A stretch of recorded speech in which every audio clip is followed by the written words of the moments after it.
આ પાઠ આપણા માટે ખૂબ જ મહત્વનો છે. માત્ર આપણે ભણીએ એટલું જ જરૂરી નથી, પરંતુ આપણે આને યાદ રાખીએ. આવનારા સમયની અંદર જે તમે જાહેર પરીક્ષાઓ આપો છો એમાં પણ આ પાઠ તમારા માટે ઘણો જ ઉપયોગી છે.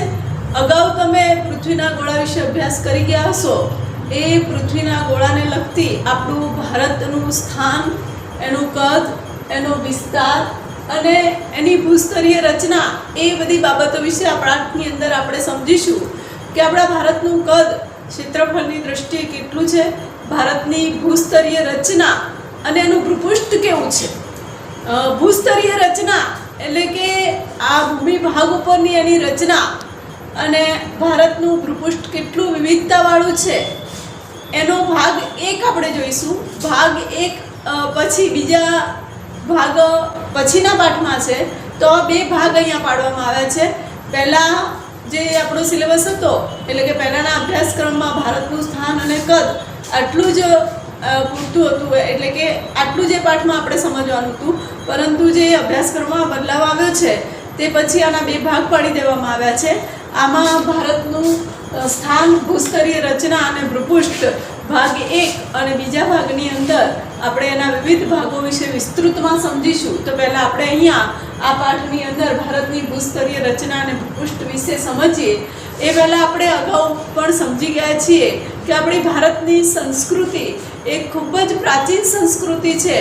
ભારત પ્રાચીનતમ સંસ્કૃતિ ધરાવતો અને વિશ્વનો સૌથી મોટો લોકશાહી દેશ છે. વસ્તીની દ્રષ્ટિએ સૌથી મોટો દેશ કયો? તો ચીન. અને લોકશાહી પૂછાય તો લોકશાહી ધરાવતો દેશ કયો? તો ભારત આવે છે.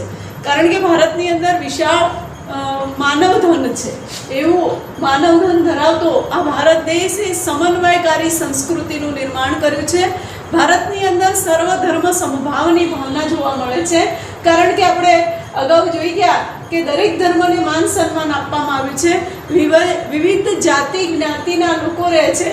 આ બધા જ લોકો એકબીજા સાથે સમભાવના કેળવી અને આ દેશની અંદર રહી રહ્યા છે. એટલે ભારતની લાક્ષણિકતા છે સમભાવ.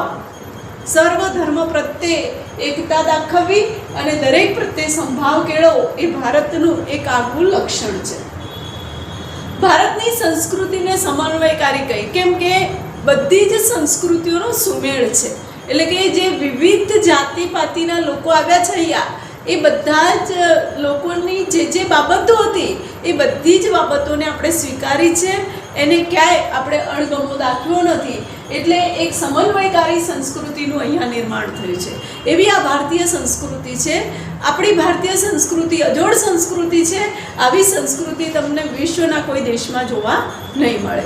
આવી સંસ્કૃતિ ધરાવતો આપણો ભારત દેશ આપણે એક નજર નાખીએ પ્રાચીન સમય પર.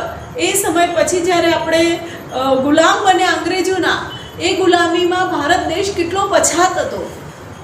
પણ આપણે જોઈએ કે આઝાદી પછી પણ ભારતની સ્થિતિ ખૂબ જ ખરાબ હતી. પરંતુ આઝાદી પછી ભારતે ઘણી બધી કુદરતી અને માનવસર્જિત આપત્તિઓ આવી છે.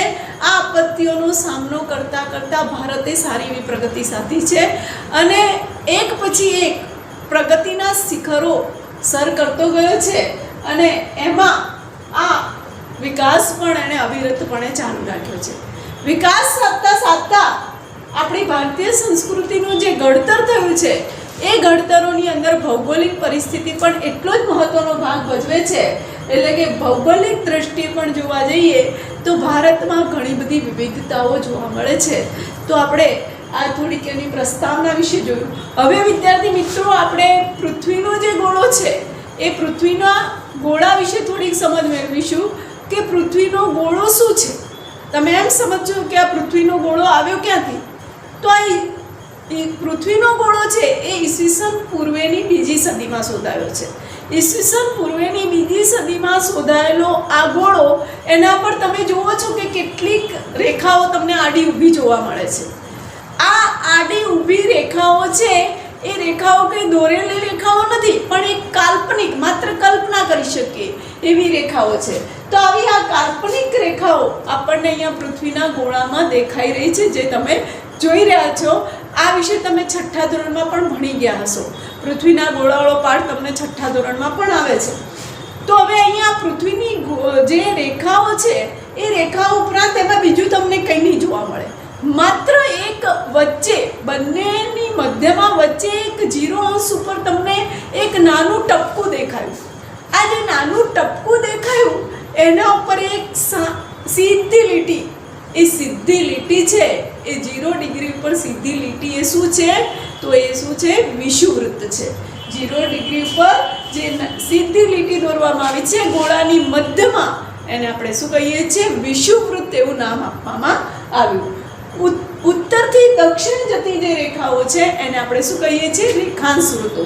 અને પૂર્વથી પશ્ચિમ જતી રેખાઓને આપણે ઉત્તરથી દક્ષિણ જતી રેખાઓને અને પૂર્વથી પશ્ચિમ જતી રેખાને અહીં આપણે રેખાંશ વૃત્તો કહીએ છીએ.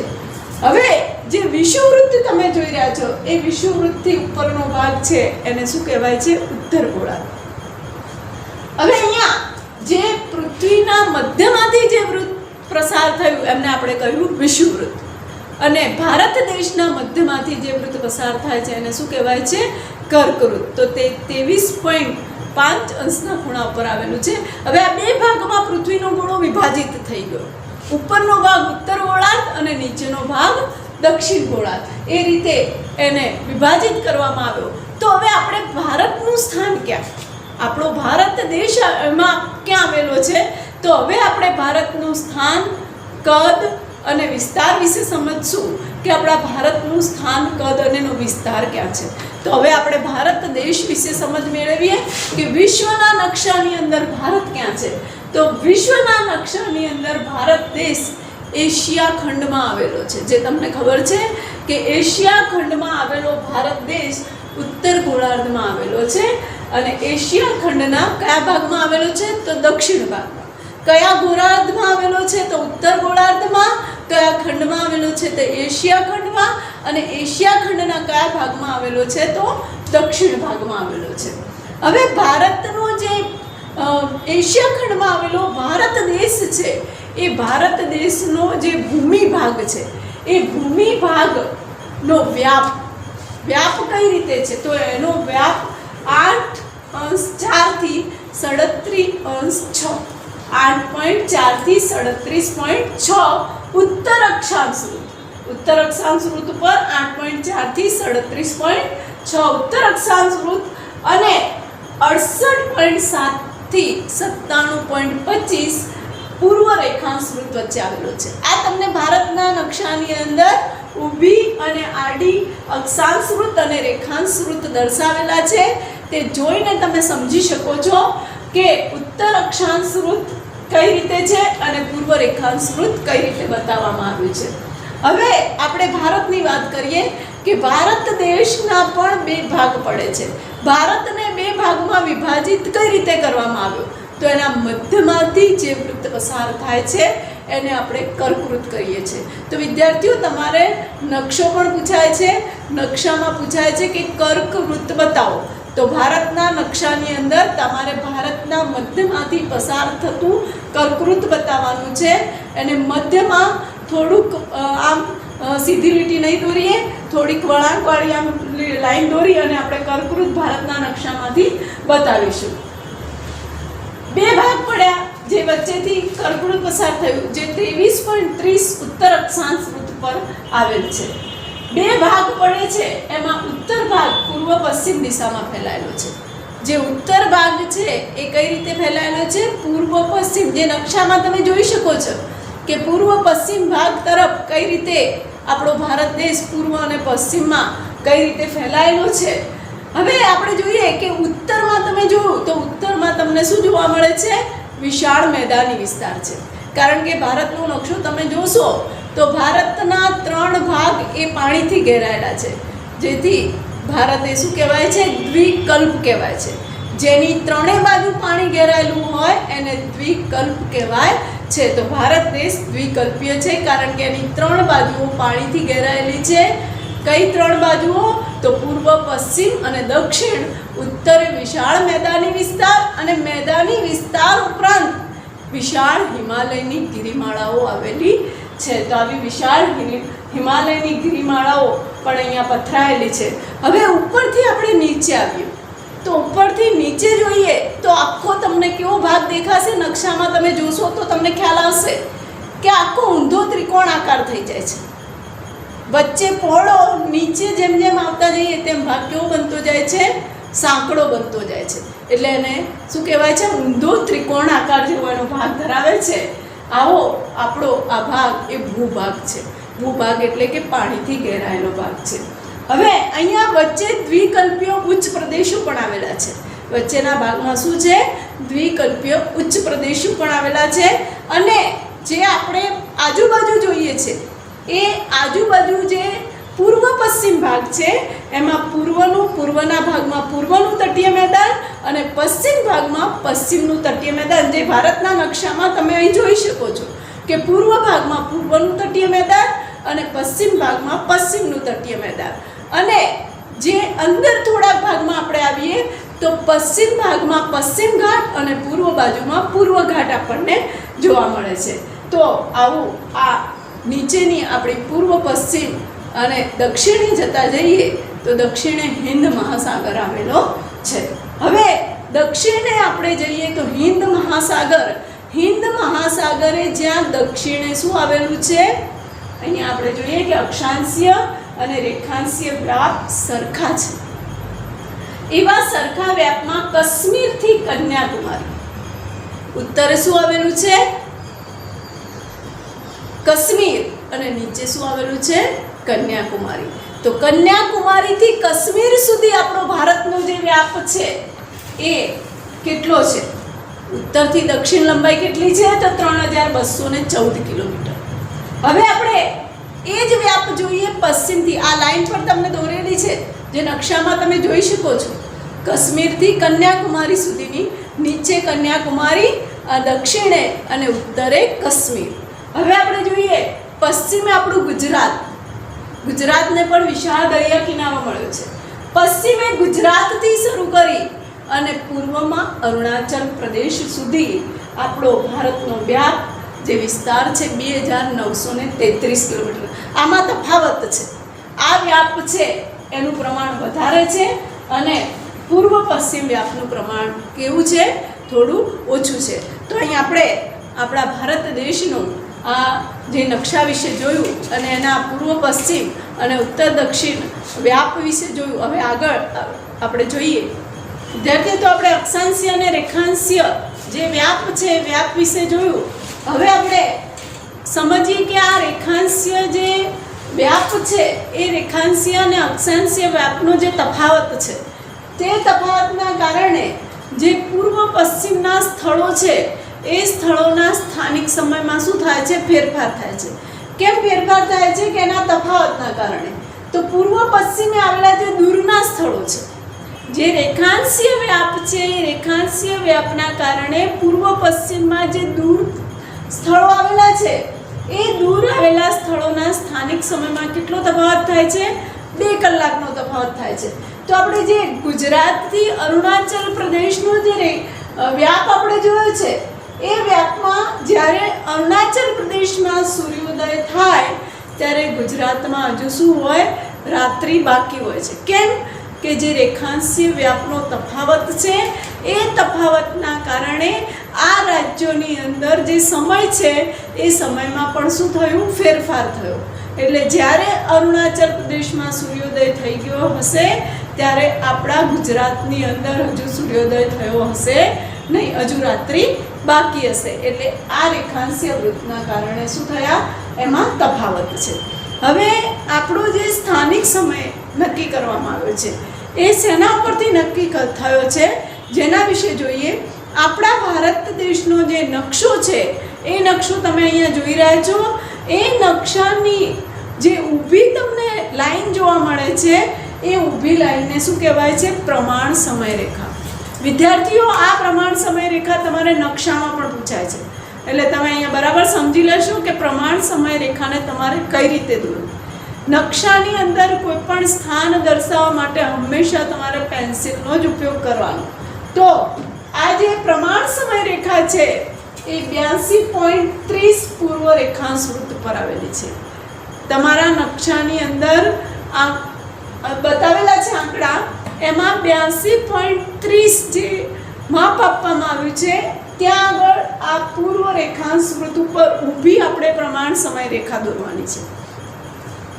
જ્યારે આપણે આ ઊભી પ્રમાણ સમય રેખા દોરી રહ્યા છીએ તે આ રેખા છે એ ભારતના 5 રાજ્યોમાંથી પસાર થતી તમને જોવા મળે છે. એ 5 રાજ્યો પણ તમે નકશામાં અહીંયા જોઈ શકો છો અને તમે એ રાજ્યો કયા કયા છે એના વિશે પણ તમે જાણી શકો છો કે કયા 5 રાજ્યોમાંથી આ પ્રમાણ સમય રેખા પસાર થાય છે. આવું પણ 2 ગુણમાં પ્રશ્ન પૂછાઈ શકે કે ભારતની પ્રમાણ સમય રેખા કયા કયા 5 રાજ્યોમાંથી પસાર થાય છે. તો તે નકશામાં અહીંયા તમે જોઈ શકો છો કે કયા 5 રાજ્યોમાંથી આપણી આ પ્રમાણ સમય રેખા પસાર થાય છે. હવે જે આ પ્રમાણ સમય રેખા પસાર થઈ એ પ્રમાણ સમય રેખા જે પસાર થાય છે એ રાજ્યોના આધારે જ આપણો શું નક્કી કરવામાં આવ્યો છે, આપણા સમગ્ર દેશનો સ્થાનિક સમય એ એના આધારે નક્કી કરવામાં આવ્યો છે. અને આ પ્રમાણ સમય રેખાના આધારે જ આપણા આ સમયને એટલે કે દરેક રાજ્યનો સમય માનવામાં આવે છે. તો આના આધારે આપણો સમય નક્કી થયો છે. આ આપણે આપણા અક્ષાંશીય વૃત્તો, રેખાંશીય વૃત્તો, આપણી પ્રમાણ સમય રેખા આટલું આપણે અહીંયા સમજી ગયા. હવે આપણા ભારતનું ક્ષેત્રફળ કેટલું છે, તો આપણો ભારત દેશ છે એ ભારત દેશનો કુલ વિસ્તાર કેટલો છે? આ નો જવાબ છે 32.8 લાખ ચોરસ કિલોમીટર. એનું કુલ ક્ષેત્રફળ કેટલું છે? 32.8 લાખ ચોરસ કિલોમીટર એ કુલ ક્ષેત્રફળ છે. આવું વિકલ્પમાં પણ પૂછાઈ શકે, ખાલી જગ્યામાં એક વાક્યના પ્રશ્નોના જવાબમાં. આ અહીંયા આપણે ભણી ગયા એટલું બસ, પછી અહીંયા જવાબ લખી દીધા અને ભૂલી ગયા એટલું આપણે નથી, પણ આપણે એને હંમેશ માટે યાદ રાખવાનું, કારણ કે જાહેર પરીક્ષાઓમાં પણ આવા પ્રશ્નો પૂછાતા હોય છે. હવે ક્ષેત્રફળની દ્રષ્ટિએ વિશ્વના જે દેશો છે એ વિશ્વના દેશોની અંદર ભારતનો ક્રમ કયો? તો વિશ્વના દેશોની અંદર ભારતનો ક્રમ કયો છે? તો 7મો છે. આપણા ભારત દેશ કરતાં બીજા 6 દેશો મોટા છે. ભારતમાં દેશના એટલે કે જે 6 દેશો મોટા છે એ 6 દેશો મોટા છે, એમાં ભારતનો ભૂમિ ભાગ કેટલો? તો વિશ્વમાં ભૂમિ ભાગના ક્ષેત્રનો જે કેવળ આખો વ્યાપ છે એ વ્યાપમાં માત્ર ભારતને કેટલો ભૂમિ ભાગ મળ્યો છે? 2.42. આટલો 2.42% ભાગ એ આપણને ભૂમિ ભાગ તરીકે મળેલો છે. કારણ કે આપણો જે ભારત વિસ્તારની દ્રષ્ટિએ જોઈએ તો પણ 7મા ક્રમે, એના કરતાં 6 દેશો મોટા અને આટલા ભૂમિ ભાગ જ આપણને મળ્યો છે. બાકી આપણી 3 બાજુ શું છે? પાણી છે. ભારતથી મોટા 6 દેશો કયા છે? 6 દેશો આ પ્રમાણે છે.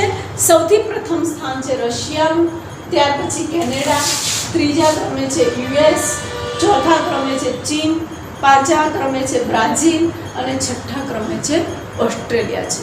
આ 6 દેશો છે એ આપણા કરતાં ઘણા મોટા છે વિસ્તારની દ્રષ્ટિએ અને વસ્તી ઓછી છે. ભારત વિસ્તારની દ્રષ્ટિએ ઘણો નાનો દેશ, પરંતુ વસ્તીનું પ્રમાણ ઘણું બધું વધારે છે. આવી આ આપણા ભારતના ક્ષેત્રફળ વિશે જોયું. હવે આપણા આ ક્ષેત્રફળમાં આપણી જે દિશાઓ છે પૂર્વ, પશ્ચિમ, ઉત્તર, દક્ષિણ, ત્યાં કયા કયા મહાસાગરો આવેલા છે એના વિશે આપણે નેક્સ્ટ વિડીયોમાં સમજીએ.